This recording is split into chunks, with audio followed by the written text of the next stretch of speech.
carried the headlines. Fighting rages on day 100 of Russia's invasion of Ukraine.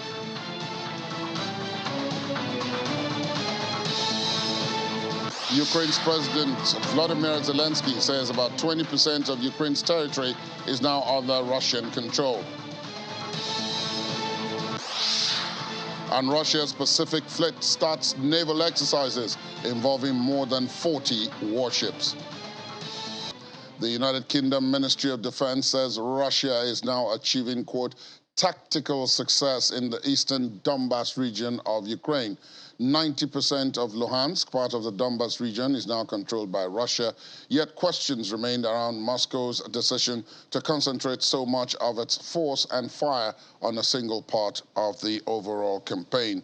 Meanwhile, President Volodymyr Zelensky has urged the country's Western allies to provide more weapons to help Ukraine reach an inflection point and prevail in the war.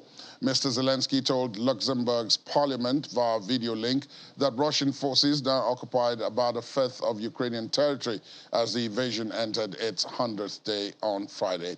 During a separate address to a forum in Slovakia, Mr. Zelensky said more weapons supplies would ensure an inflection point in this confrontation in Ukraine's favor. And U.S. Secretary of Defense Lloyd Austin welcomes NATO's Secretary General Jens Stoltenberg to the Pentagon as Russia tightened its grip on a key target in a battle for control of Ukraine's eastern Donbas region, while President Zelensky pleaded for more Western arms to help Ukraine reach a battlefield inflection point. Mr. Zelensky had told the Luxembourg parliament via video link that Russia now occupied more than one-fifth of Ukrainian territory. U.S. President Joe Biden hopes extending Ukraine's artillery reach will help Moscow to negotiate an end to a war in which thousands have been killed, cities and towns flattened, and more than 6 million people forced to flee Ukraine. His administration said it had Ukraine's assurances it would not use rocket systems promised to hit targets inside Russia. You know, Putin wanted to weaken the rules-based international order, but instead he galvanized the world by his actions. I know that there's been a lot of discussion about defense spending within NATO recently. Well, so let me just say that spending 2% of GDP is a floor and not a ceiling in my view. And I agree with you that 2% is a minimum, and therefore we need to make sure that we continue to ensure that NATO allies are investing more. Across Europe and Canada, we have seen now 7 consecutive years of increased defense spending, and more allies are meeting the 2% guideline, the guideline spending 2% of GDP on defense. Sweden's defense minister has said that the country will provide Ukraine with more economic aid and military equipment, including anti-ship missiles, rifles, and anti-tank weapons. According to the minister, the government proposes that Sweden assists Ukraine with a Robot 17, automatic rifle 90 with ammunition, an additional 5,000 anti-tank weapons and financial resources to fund in support of Ukraine's armed forces set up by NATO. Sweden in February announced it would send military material, including 5,000 anti-tank weapons, helmets, and body armor to Ukraine, and in March announced it would send another 5,000 anti-tank weapons. Russian forces have tightened their grip on an industrial Ukrainian city as part of their drive to control the eastern Donbas and targeted rail links used to ferry in weapons from Kiev's Western allies as the war entered the 100th day today. Its President, Volodymyr Zelensky, had told a forum in Slovakia yesterday that Kiev was grateful for the military aid it had received, but added that weapons supplies should be stepped up to ensure an inflection point in the confrontation. Moscow has said it regards Ukrainian infrastructure used to bring in Western arms as a legitimate target in what it calls its special military operation to disarm Ukraine and rid it of ultra-nationalists, the Kremlin says, threaten Russian security. And as we've already reported, Russia is said to be occupying about 20% of Ukraine's territory, and that's according to its president. And according to him, we have to defend ourselves against almost the entire Russian army. All combat-ready Russian military formations are involved in this aggression, and the front lines of battle stretch more than 1,000 kilometers. Під контролем окупантів перебуває близько 20% нашої території. As of now, nearly 20% of our territory is under the control of occupiers, almost 125,000 square kilometers. It is more than the territory of Benelux countries altogether. Nearly 300,000 square kilometers are polluted with mines, unexploded ordnance. Nearly 12 million Ukrainians became internally displaced people, including more than 5 million, mainly women and children, who went abroad. If you have a look at the entire front line, which is not a straight line, it is more than 1,000 kilometers long. Simply imagine military actions that are taking place across a front line of 1,000 kilometers. Ukraine suffers daily from the Russian missile strikes.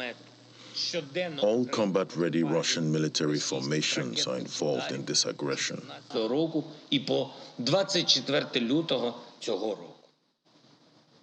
A decision announced by the United States government to send more advanced weapons, such as the high-mobility artillery rocket system HIMARS to Ukraine, is adding fuel to the fire of the ongoing conflict. And that's according to the press secretary to Russian President Vladimir Putin, who said he believes the U.S. is directly and intentionally adding fuel to the fire and holding the line that will fight Russia to the last Ukrainian. Such weapon supplies would not encourage Ukraine's leadership to resume peace talks, according to Dmitry Peskov. He dismissed assurances from Ukrainian President Volodymyr Zelensky that rocket systems provided by the United States will not be used to attack targets inside of Russia. The foreign minister of Russia, Sergei Lavrov, who is on a visit to Saudi Arabia, said on Wednesday that the U.S. decision to send more advanced weapons to Ukraine was a direct provocation, and that the action increased the risk of a third country being pulled into the conflict. Russia's Pacific Fleet has begun a series of week-long exercises involving more than 40 warships and 20 aircraft, and that's according to the state-run news agency TASS, citing the Defense Ministry as the source. The exercises, set to run until June 10th, will involve ships searching for submarines of a mock enemy and working out the organization of air defense for tactical groups of ships to perform combat training exercises on surface and air targets, according to the statement. Russia's command ship, the Marshal Krylov, the frigate Marshal Shaposhnikov, and a group of large anti-submarine ships and corvettes, small anti-submarine ships, minesweepers, missile boats, and support vessels will all be operating in designated areas of the Pacific Ocean during the exercises, and they come as Russia's invasion of Ukraine reached the 100-day mark. The Ukrainian military has claimed that Russian units have, quote, suffered significant losses in manpower and equipment since the war began in late February. And sadly, an artillery shell killed a woman in the town of Lishansk. That's according to its governor yesterday. Sarir Haidar said 9 houses were damaged in the center of Severodonetsk, where the main fighting has been taking place. In Lishansk, 2 houses were damaged, as well as some of the fire department and its vehicles, in particular 4 cars that could go to fires and save lives. Mr. Haidar said 16 houses were destroyed in the town of Grony, 6 in the town of Zolot, and 3 in the settlement of Tashkishva. Approximately 50 embassies have resumed work in Kiev, according to President Volodymyr Zelensky. More and more embassies resumed their full-fledged activities today in Kiev. There are already 50 of them, and according to Mr. Zelensky, it was not only important on a diplomatic, but also on a symbolic level. Every new embassy that returns to our capital is a testament to the faith of our victory, faith that Ukraine will be able to defend its statehood in this war unleashed on our land by the Russian Federation. European Union Commission President Ursula von der Leyen has said that it was the European Union's duty to make a Ukrainian membership possible. She also says that facilitating the exportation of Ukrainian wheat was crucial. Mrs. von der Leyen also says she wanted to hit Russia's war chest by reducing the EU's dependency on Russian fossil energies. The EU leaders agreed in principle on Monday to cut 90% of oil imports from Russia by the end of this year, the bloc's toughest sanction yet on Moscow since the invasion of Ukraine 3 months ago. EU leaders agreed to this cut with exemptions for Hungary, a landlocked country that relies heavily on crude piped from Russia, and others concerned about the ban's economic impact. They want to join the European Union. We've heard it over and over again. I think it's not only our strategic interest, but it is our moral duty to make it possible that they join our European Union and that we pave the path towards our union. He is deliberately bombarding warehouses with Ukrainian wheat. At the moment being, we have 20 million tons of Ukrainian wheat stuck in Ukraine. So we have to do everything to get it out via our green lanes. This is not trivial, but it is absolutely worth every single effort. So if we want to hit the Kremlin's war chest, if we want to drain Putin's war chest, then we have to get rid of our dependency on Russian fossil fuels. We have gotten rid of coal already. We're working hard now to ban up to 90% of Russian oil, and we have to get rid of Russian gas. Let's talk now to Nnamdi Okeke, security consultant, who joins us virtually. Good morning to you, Nnamdi. Thank you for your time. Thank you. Good morning. Is all of this just sounding a little bit hypocritical? Russia and Ukraine are at war, so why should anyone expect that the Russians would comply by any regulations to secure victory, such as targeting wheat and other grain supplies and targeting infrastructure that brings weapons to Ukraine? Okay, so basically, if you look at the war, you find out that U.S. started from the point of being a bit strategic because they don't have boots on the ground. They went offensive using every other diplomatic type process. I mean, you can see they're already stepping up in making sure that a lot more oil is produced by OPEC. Now, how do Russia respond to this outside the fight in Ukraine? How do they respond to it? The first thing is to ensure that the entire Black Sea is controlled by them. They ensure what goes in and comes out. They ensure that the key things that the world gets, like wheat, even from Russia itself, not just gas and oil, is cut out. Now, it puts the world in a position, because we're all globally connected, so it puts the world in a position where people will start reaching out to Russia. People will start taking a new stance as regards Russia. Look at Hungary, having that disagreement because they are fully dependent on these supplies.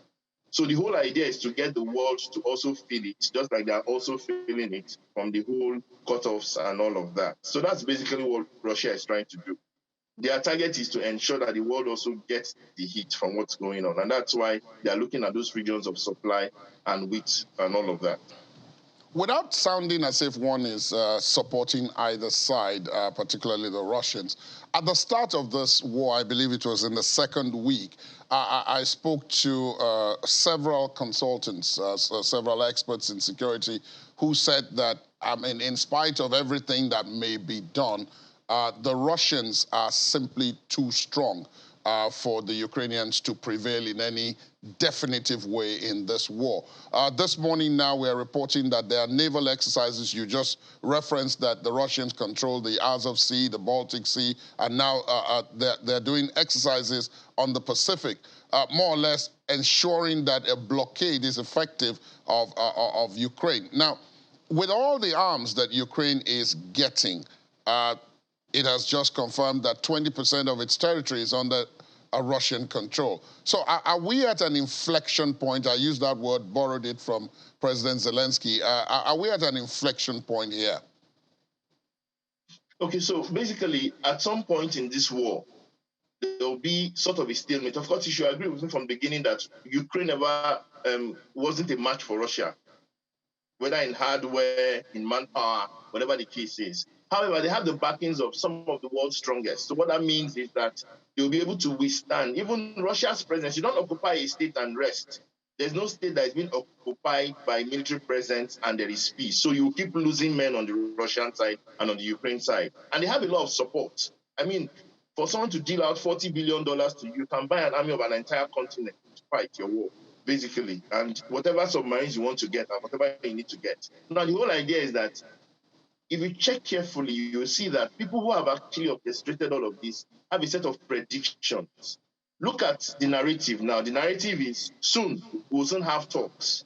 Why are they having talks? Because it's getting to that point where there will be a major stalemate on both sides, and you have to come to the table and start releasing a few things. And that's why the last capture you see in Mariupol, the capture of this entire Black Sea region are all going to be the strengths for this negotiation. So each person is just holding on to what will be a major point of negotiation so that it doesn't come to the table as a weak person.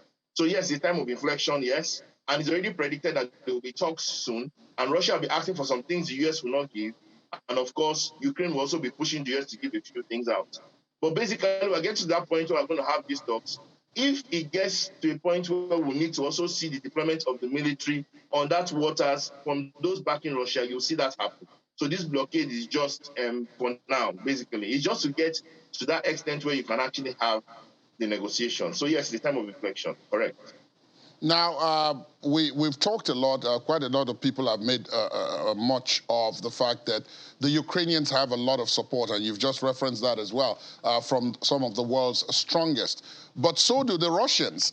India and China are buying a lot more of Russia's oil and gas to make up for the cutoff of supplies from the Western allies. I was just reading yesterday that quietly, the Chinese have developed the world's biggest navy, and it has the world's second biggest air force. So if it's called into action, of course, traditionally, it has always had the largest number of personnel in its army worldwide. So if this really pushes to an East versus West confrontation, there's going to be a lot of trouble, isn't there?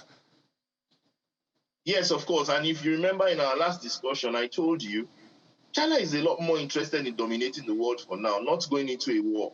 In fact, they are looking at how to stabilize business and be another United States. War is not part of what they are going to be looking at for now. They are going to have indirect ways of supporting Russia. It could also include ensuring that they boost their oil sales. Meanwhile, mind you, on the West Bloc too, you also have them pushing OPEC and trying to look at other means when EU cuts off 90% of its dependence on Russia oil, that is when the real Cold War actually starts, amongst others. And trust me, we're talking about wheat now and barley.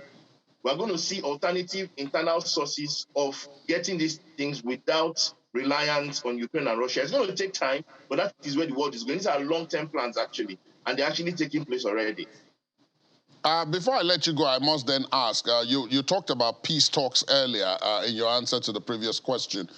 Turkey has offered, as it had actually done earlier on, to host this peace talks.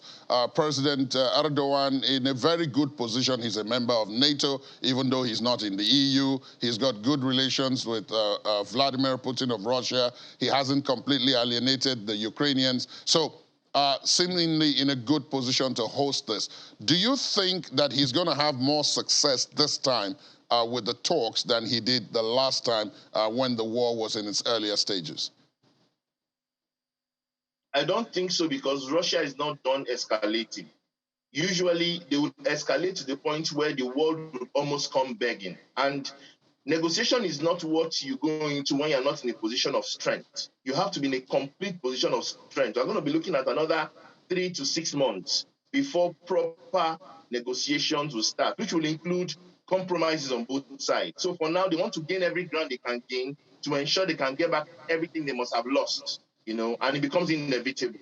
So for now, everything you'll be seeing happening is going to be on deaf ears for now. That's very grim prognosis, but thank you very much, Nnamdi Okeke, for your time this morning and for your perspective. Thank you very much. Thank you. After the break, EU carpets Serbia for renewing gas supply contract with Russia. Please join us again.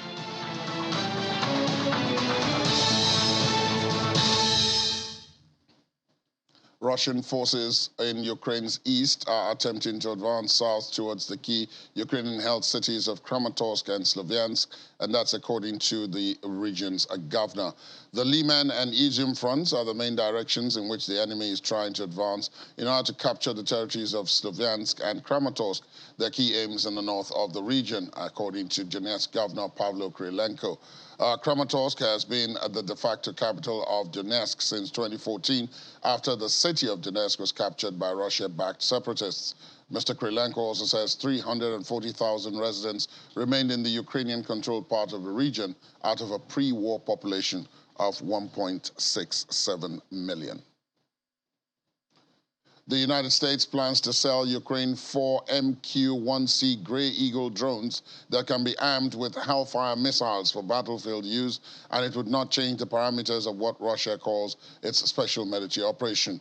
That was reported that the Biden administration's plans to sell the drones was on Wednesday. But the transaction could still be blocked by Congress or derailed by a last-minute policy reversal. The Kremlin spokesman, Dmitry Peskov, told reporters on a conference call that pumping weapons into Ukraine does not change the parameters of the special operation. Its goals will be achieved, but this will bring more suffering to Ukraine. Russia has tried to intercept and destroy Western weapons supplies to Ukraine since it sent troops into its neighbor on February the 24th. Moscow says Western arms deliveries for Kiev and sanctions against the Russian economy amount to a proxy war by the United States and its allies. Mr. Peskov also said that Russia would not sell its oil at a loss. He noted in a conference call with reporters that oil flows get redirected as demand falls and increases in different places. And in Kharkiv, a school was destroyed by a missile strike, according to local officials who reported 1 dead and 1 injured. 3 women who took shelter in the school were evacuated by rescuers. The school was used as overnight shelter by locals. It was unclear how many people were in the building during the strike. It was also home to the only museum of Russian poet Sergei Yesenin in Ukraine. Russia's defense ministry said yesterday in a briefing that it has struck command points of Ukrainian forces near Kharkiv, but it was not possible to independently confirm the information. Let's talk now to Joachim McEbong, senior analyst at SBM Intelligence. He joins us virtually. Good morning to you, Joachim. Thank you for your time this morning. Good morning, Laji. Thanks for having me. We have been discussing all kinds of permutations and all kinds of thoughts and processes and so on. The EU expects to end 90% of its imports of Russian oil and gas by the end of the year. That is still about 6 months away. But Russia, of course, is also pivoting a lot of its sales towards India and China, where it is selling much higher volumes. And OPEC Plus is trying to see the balance between raising production without affecting prices too much. Where is Nigeria in all of this? So, Laji, thanks for that question. You may be aware that Nigeria's current quota from OPEC is about 1.753 million barrels per day or so. Unfortunately, Nigeria has been unable to meet that quota now for most of the last 1 year, if not longer, simply because of things like oil theft. Actually, that's the main reason why Nigeria has been unable to meet that quota. And the issues around this are persistent, and they don't appear to be going away anytime soon. While oil prices have been on the rise and have remained elevated, other oil-producing countries have had a lot of financial windfall from that. However, Nigeria is unfortunately exempted from that simply because it cannot meet its quota. So Nigeria is basically losing about 300,000 to 400,000 barrels per day of lost production due to oil theft, and this has been going on for over a year. And until that stops, the country unfortunately will not get the full benefits of these elevated prices.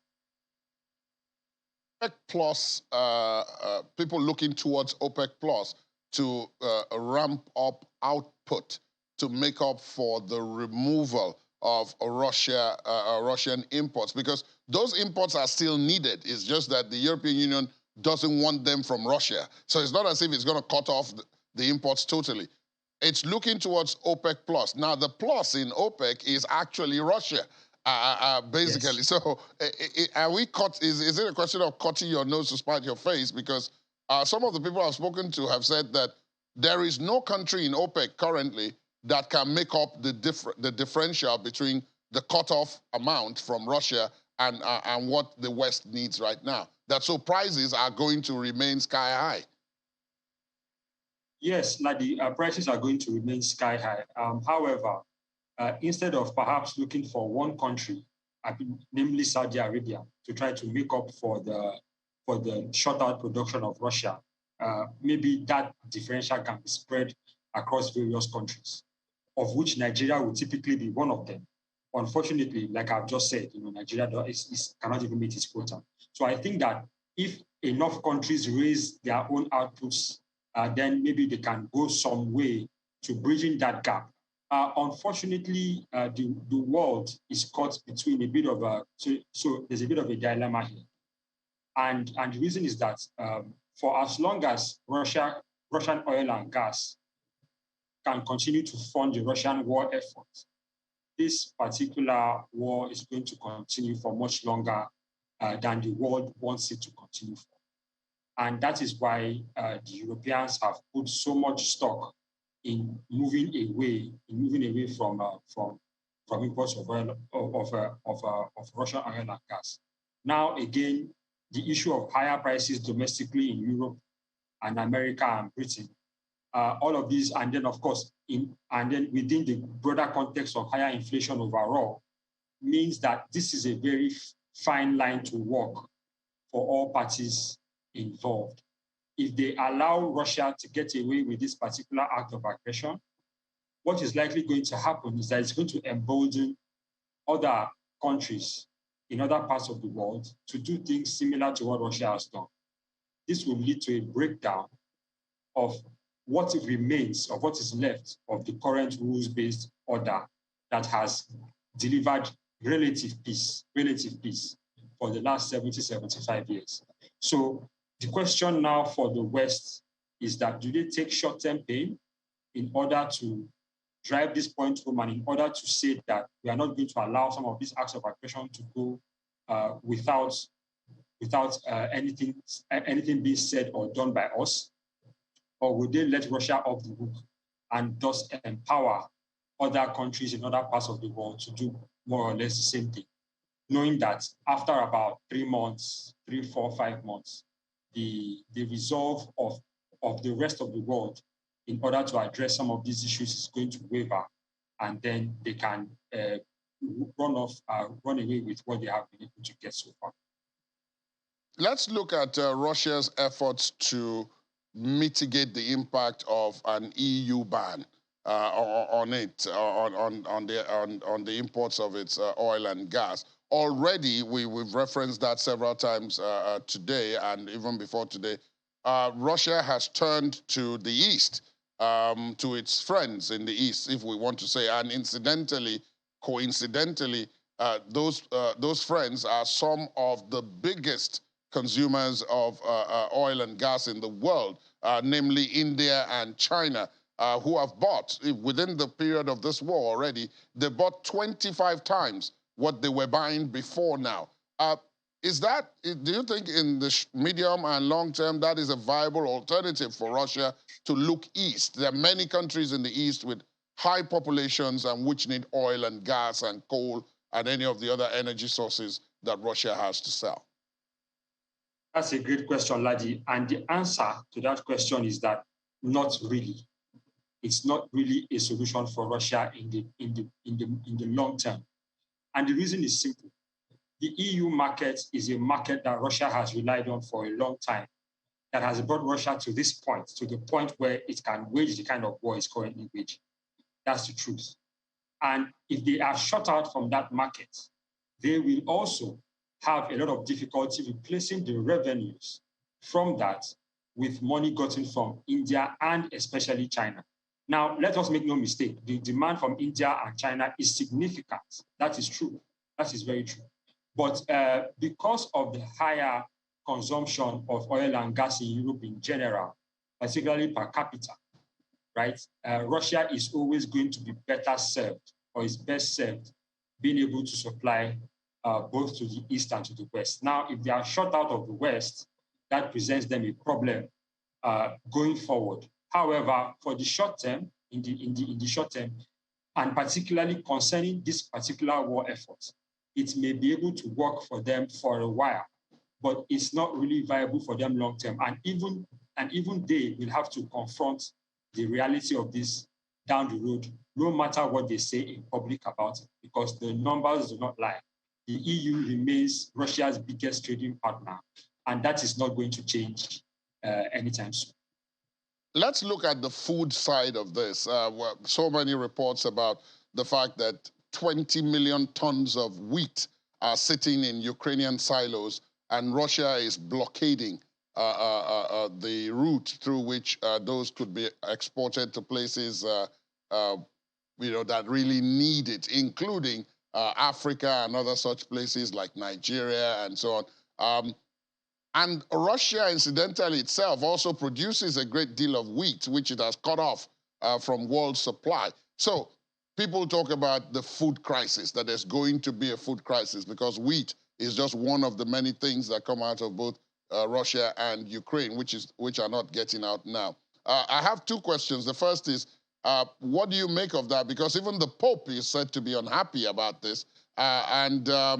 Secondly, where does Nigeria fit into all of this in terms of what role we can play in trying to get into the market to plug the gap?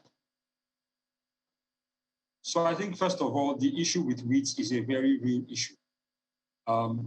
It's been several weeks now since analysts have pointed out that actually the blockade in the Black Sea is the main, or rather is the other main issue that is not being properly covered. Right now, that is changing. People are beginning to wake up to the fact that the blockade and the effects on global food prices are very, very real. Egypt, for example, gets 75% of its wheat from Russia and Ukraine. And this presents a serious problem for them because the price of bread in Egypt is literally a matter of revolution. So they had made sure, so in Egypt in particular, they made sure that the prices of bread has remained more or less steady for the last 40 years, because if the price of bread in Egypt goes up, you run the risk of revolution. And all of these issues in that country and in other countries, particularly in Africa, are there because many of these governments are already not very popular, at any rate. And so I think that African countries in particular, and developing countries that get most of their wheat from Russia and Ukraine, they are going to have to make a choice here. And the choice is this. They have to further their interests by insisting that Russia end the blockade in the Black Sea. Because whatever it is that has Russia and Ukraine tossing, okay, is going to directly affect, is already affecting populations in Africa. And African countries need to come together and support UN resolutions and other UN actions that can get that blockade to end. The issue of the concessions to Russia that will make them to end the blockade are neither here nor there, simply because you cannot even trust one side or the other to abide by any agreements made at this stage, because the fighting is still going on. What African countries need to do is to organize themselves and ensure that they support any credible UN actions to end that blockade. That is the first thing. That indeed. I hope those who are in charge are listening to you, because the facts and figures tend to move in that way. Joachim Makebong, Senior Analyst at SBM Intelligence, thank you for your time and for the perspective this morning. Thank you, Elijah. Thanks for having me.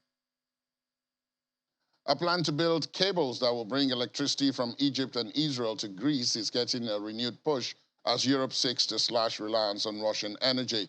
The link from Egypt and another from Israel via Cyprus are seen as important for energy security amidst deteriorating relations with Moscow. with the European Union banning seaborne oil exports and Russia cutting off gas supplies to some buyers in the region. One of the cables is planned to transport only green energy, helping the bloc move towards a 210 billion euro energy plan that has renewables at its core. And while the European Union scrambles to isolate Russia and reduce energy imports from the country, EU candidate Serbia is tightening its bond with Moscow through a new gas supply deal. Belgrade has condemned the Russian invasion of Ukraine at the United Nations, but it has refused to take part in sanctions against its old ally, even though Serbia aims to join the EU. A day before the Europeans agreed to ban most Russian oil imports this week, Belgrade announced a 3-year natural gas contract with Moscow, drawing a rebuke from Brussels. Russia has sent its allies Syria an estimated 100,000 tons of wheat said to have been stolen from Ukraine since invading that country.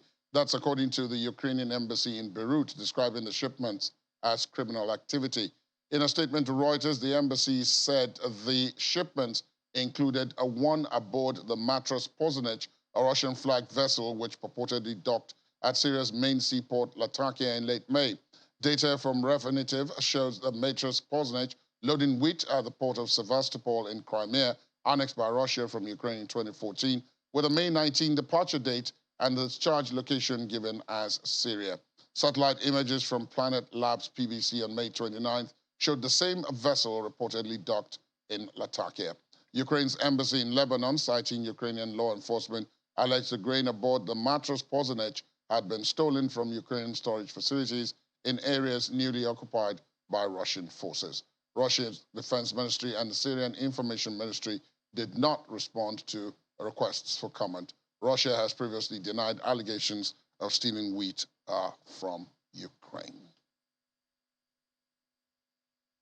Let's talk now to Ini John McQuarrie about all of this. Quite a lot going on. I don't know about the stolen wheat, but yes, I mean, let's start. I think I was just laughing because I also, read something about the stolen wheat, and of course it's an allegation because we haven't had confirmation, we haven't seen it, we didn't see when it was stolen.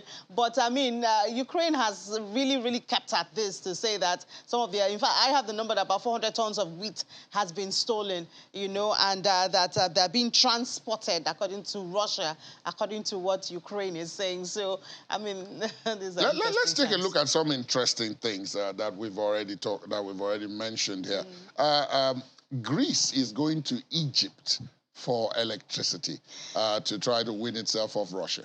Yeah, well, who'd have thought of the day that a European country will head to Africa to get electricity, And I wish that was Nigeria, that would have given us a lot of boost. Because, not to talk of income. Our foreign reserve is going down. It's now below 38 billion. So, I mean, it would have really been nice. But in this case, it is Egypt. So this is a project that started like in 2008. But according to reports that it's, they had some Arab Springs in Egypt. So that stalled it, and now they want to renew it. But the thing is, this project is going to take about between 6 and 8 years. Oh. Yes, and the first phase is going to be completed by the first quarter of 2026. So, I mean, Greece, it might be a good prospect, but Greece still has some waiting to do and some suffering. And it's going to cost a whole lot of money also. Already, it's going to cost about 2.5 billion euros for the first phase only. And that's going to produce 1,000 megawatts of electricity. That's 2026. So what will Greece be doing between now and 2026? How will they manage? I mean, that's a lot of time. This is 2022. We're talking about 4 years. And you're talking of GDP, you're talking of manufacturing, even household warmth, and things. It's not like in Africa or in Nigeria where we have a lot of natural warmth So what are they going to do? They haven't talked about that. This pushing for this 90% of ban on Russian oil and gas is really a big deal. Indeed. Ini, stay with me. We'll take a short break. When we come back, we'll talk about the other business stories. But still, Ukrainian soldiers watch their countries win over Scotland in World Cup qualifier. That'll be after the break. Please stay on with us.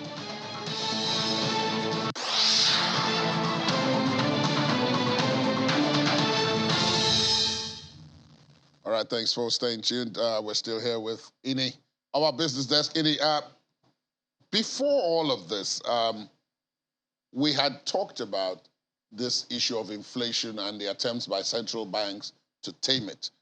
In many places, including Nigeria, they raised interest rates. Yes. Now it turns out that in Ukraine, they've also done the same thing. Yeah, you know, earlier this week, we talked about what's really going on with the economy in Ukraine. We seem to see their currency, the hryvnia, still stable in spite of all the bashing and the fact that a lot of manufacturing and trade has really... In fact, the president himself said that 5% of the economy has been shut down. Absolutely. You know, and we did say that we do think that there's something going on under if Russia could be doing as much as it's doing. So I think this is one of the things they're doing. And this is quite high. Interest rate is going from 10% to 15% because inflation... That's 500 basis points. Yeah, so inflation is currently at about 17% and it's expected to reach 20%. So obviously, it shows that there are some worries and that the central bank governor in Ukraine had said that this is to protect savings and protect households and income and all of that, you know, but the economy is receiving a whole lot of bashing, you know.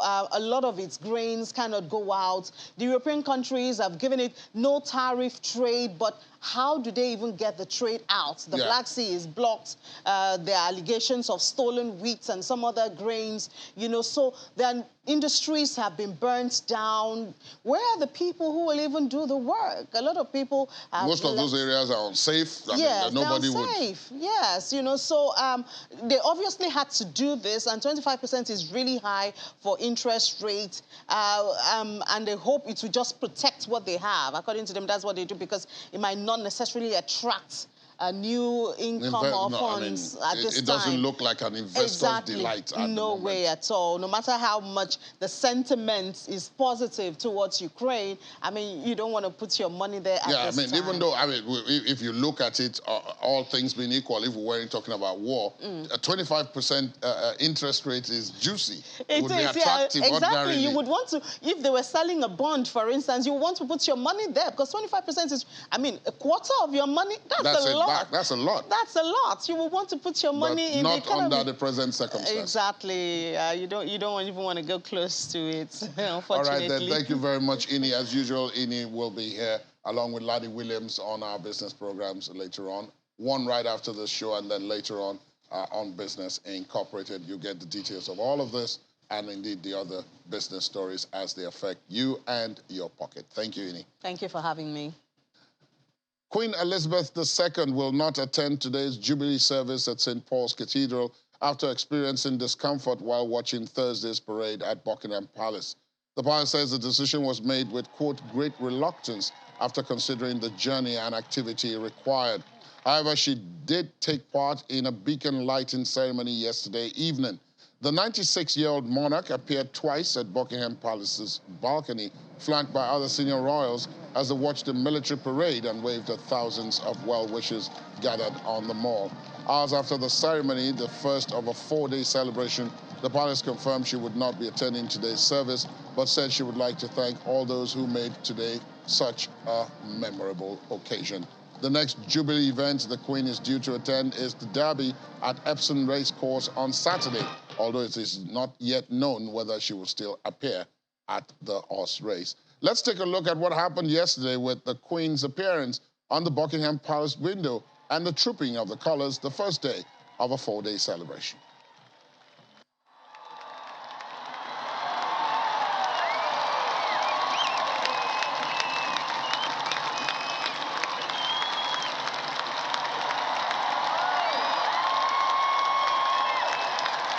The main highlight of the Jubilee celebration starting today, the Queen's appearance at the balcony of Buckingham Palace.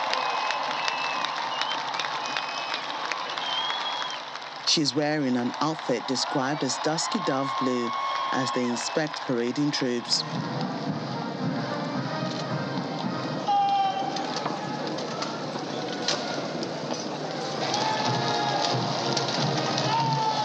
Before her appearance, other royals had made their way out in true royal fashion through Queen Victoria Memorial in front of Buckingham Palace, down the Mall, as hundreds of thousands of people lined the streets to watch.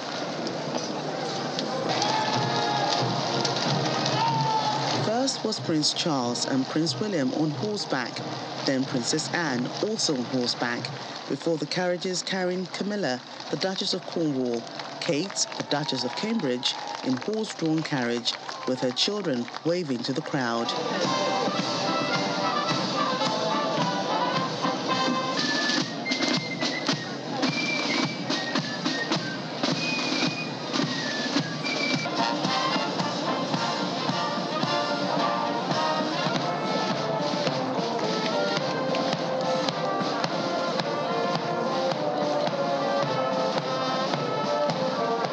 The Queen's Birthday Parade, also known as Troop in the Colour, has more than 1,200 soldiers taking part, along with military bands.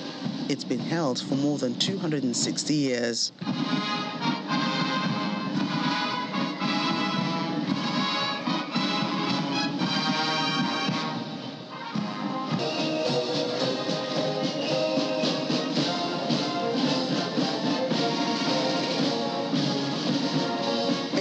On the first of 4 days of celebrations in Britain to mark Queen Elizabeth II's 7 decades on the throne.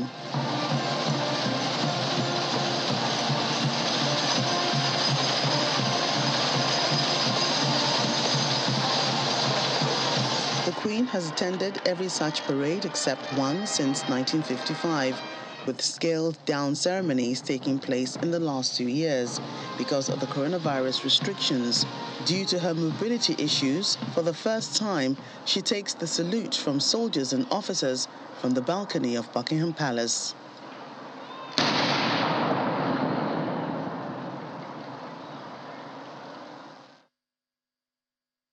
Attention away from the war in Ukraine, albeit temporarily. Soldiers of the Territorial Defense Force of Ukraine in Kharkiv have celebrated their team as it defeated Scotland in the World Cup qualification playoff. A very small screen in shelter was enough for the men to enjoy their team's 3-1 triumph at Hampden Park in Glasgow. The triumph leaves Ukraine knowing that a win against Wales this Sunday in Cardiff will earn them a place in the World Cup finals for just the second time as an independent nation. Ну що вони там будуть забивати?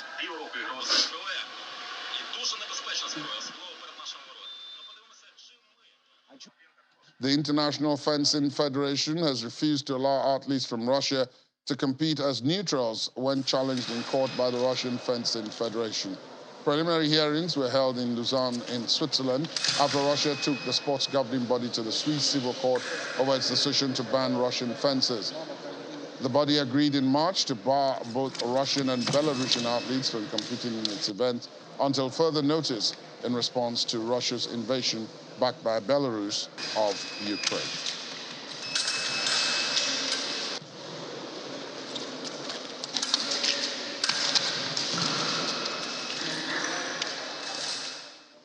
And that's how we wrap it up on the program this morning. Thanks for being with us. My name is Ladi Akeredoluale. There'll be an update of the war in Ukraine during the World Today, later on today at 5 o'clock. Do watch out for that.